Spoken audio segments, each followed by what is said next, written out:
இந்த உலகத்துல நீங்க மட்டும் இல்லைங்க, இந்த உலகமே என்ன நடந்தாலும் யாருக்கு என்ன நடந்தாலும் பார்த்துக்கோங்க, வேடிக்கை மட்டும்தான் பார்க்கும். ஏன்னா இது வேடிக்கை பார்க்குற உலகம் தாங்க. வேடிக்கை பார்க்குறவங்க பார்த்துட்டு மட்டும்தான் இருப்பாங்க. நம்ம தான் பயந்து வாழ்ந்துட்டே இருக்கோம். இவங்க என்ன சொல்லுவாங்க, பக்கத்து வீட்டுக்கு என்ன சொல்லுவாங்க. நமக்கு இருக்கிற ஒரு லைஃபு நமக்கு பிடிச்ச மாதிரி நம்ம வாழ்ந்துட்டு போகணும். நம்ம வாழ்க்கையை அவன் வாழ முடியாது, நம்ம வாழ்க்கை தான் நம்ம வாழ முடியும். அவன் நமக்காக வாழ போறானா? கிடையாது. நம்ம நமக்காக தானே வாழ போகிறோம்.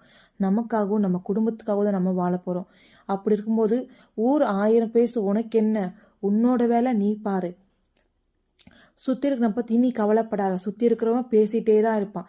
காலம் முழுக்க நீ செத்தாலே பேசுவான், நீ இல்லைனாலே பேசுவான், இந்த உலகத்துக்கு போனாலே பேசுவான். அப்படி இருக்கும்போது மற்றவங்க பற்றி நீ யோசிக்காத. உன்னை பற்றி யோசி, உன் குடும்பத்தை பற்றி யோசி, எப்படி வளரலான்னு யோசி. பிடிச்சிருந்தா லைக் பண்ணுங்கள், கமெண்ட் பண்ணுங்கள், சப்ஸ்கிரைப் பண்ணுங்கள், ஷேர் பண்ணுங்கள். தேங்க்யூ.